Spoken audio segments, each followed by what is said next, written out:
আসসালামু আলাইকুম প্রিয় বন্ধুরা, আজকে যে কথাটা আপনাদেরকে এসে বলবো সেটা হলো আমরা কিন্তু কখনোই একদিনে এত বড় হতে পারি নাই।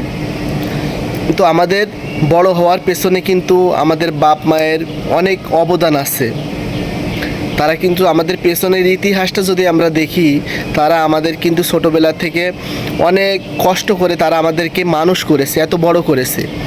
সেজন্য যারা ফেসবুকে নতুন কাজ করতেছেন তাদের উদ্দেশ্যে আমি যে কথাটা বলবো, অবশ্যই এই ভিডিওটা আপনার জন্য অনেক গুরুত্বপূর্ণ হতে যাচ্ছে। অনেক কিছু বোঝার আছে। আপনি যদি এই ভিডিওটা সম্পূর্ণ দেখেন, আপনার জীবনের আপনি সামনে সাকসেসফুল হতে পারবেন, 100% পারবেন। একের যে কিছু পারে না, তারপরে এই ভিডিওটা তার জন্য অনেক গুরুত্বপূর্ণ হতে যাচ্ছে। দেখুন, আমি আপনাকে প্রথমেই বলবো, আপনি যখন ছোট ছিলেন আস্তে আস্তে বড় হলেন, 5 থেকে 6-7 বছর বয়স হলো, আপনি প্রথমে ক্লাস 1-এ ভর্তি হলেন। আপনি ক্লাস 1-এ ভর্তি হওয়ার পরে একটু ভালো পড়াশোনা করলেন। তারপরে কি হলো, পরীক্ষা হলো, পরীক্ষার রেজাল্ট ভালো হলো, পরে আপনি ক্লাস 2-তে উঠলেন। 2-তে 1 বছর পড়াশোনা করার পরে সেখান থেকে আপনি আবার পরীক্ষা হলো, পরীক্ষা শেষ করে কিন্তু আপনার ক্লাস 3-তে উঠলেন। 3-তে উঠলেন, কিন্তু প্রথমে যখন আপনি 1-এ ছিলেন, 1 থেকে কিন্তু আপনি ক্লাস 3-তে, সেখানে কিন্তু আপনি আরও ভালো পড়াশোনা, সেখানে কিন্তু আপনাকে বই কিন্তু আরও বাড়িয়ে দিয়েছে।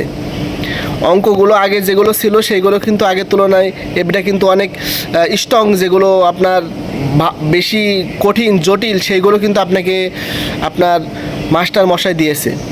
তো সেই জন্য আপনি যখন ক্লাস 3 থেকে 4-এ উঠবেন, সেই একই অবস্থা, সেখানে কিন্তু আরও সাবজেক্ট বেড়ে যাবে আপনার। 4 থেকে আপনি আবার 5-এ উঠলেন। 5-এ কিন্তু আবার পরীক্ষা হবে। পরীক্ষায় যদি আপনি ভালো রেজাল্ট করতে পারেন, তাহলে আপনি জিপিএ গোল্ডেন পান, তাহলে কিন্তু আরও ভালো জায়গায় আপনি উঠতে পারবেন। ঠিক আছে, এখন 5-এ ওঠার পরে আপনি চলে যাবেন হাই স্কুল জীবনে চলে যাবেন। প্রাইমারি থেকে হাই স্কুল জীবনে চলে গেলেন। এখন আপনি এই হাই স্কুল জীবনের পেছনে কিন্তু 5 বছর ফেলে রেখে এসেছেন। 5 বছর পড়াশোনা করে আপনি হাই স্কুল জীবনে গেলেন। এখন হাই স্কুলে ক্লাস 6-এ উঠলেন, 7-এ উঠলেন, 8-এ উঠলেন, 9, 10।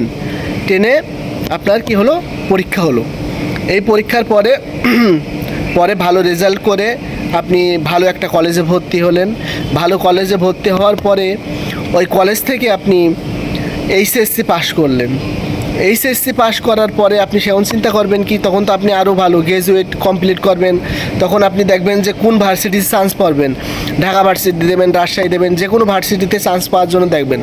যখন কোনো আপনি ভার্সিটির চান্স পেয়ে যাবেন, ভার্সিটিতে পড়াশোনা করবেন, ভার্সিটি পড়াশোনা কমপ্লিট হয়ে যাবে, তখন আপনি চেষ্টা করবেন বাইরের কান্ট্রিগুলো যাওয়াতে, আরও উচ্চ ডিগ্রি অর্জন করার জন্য।